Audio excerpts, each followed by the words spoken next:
tumeanza zoezi la kugawa mitungi kwa askari wa magereza, ya maana ya maafisa na askari wa magereza nchi nzima.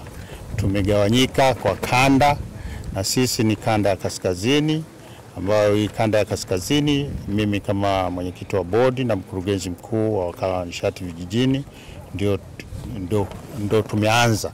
Kwa hiyo ndio katika kanda ya kaskazini tumeanza na mkoa wa Tanga, na tumeanza na katika gereza la Maweni, ambapo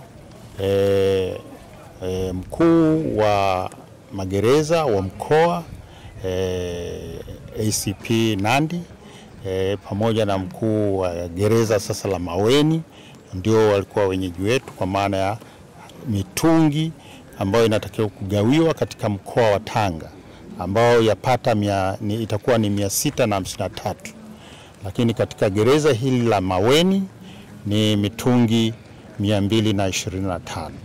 Hii yote ni utekelezaji wa maelekezo ambayo Mheshimiwa Rais aliyatoa kwamba sehemu zote ambazo zina watu zaidi ya 100 ziweze kuhama kutoka kwenye matumizi chafu ya nishati kwenda kwenye matumizi safi ya nishati ya kupikia.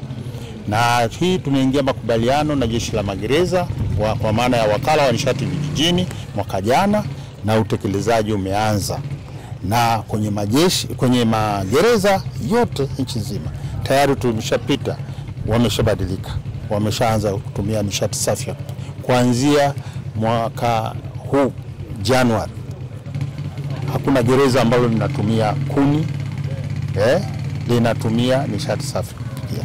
Aidha linatumia LPG, linatumia LNG kwa maana ya natural gas au liquefied petroleum gas, ama linatumia mkaa safi wa kupikia kwa maana ya briquettes, na sehemu zingine watakuwa wanatumia biogas.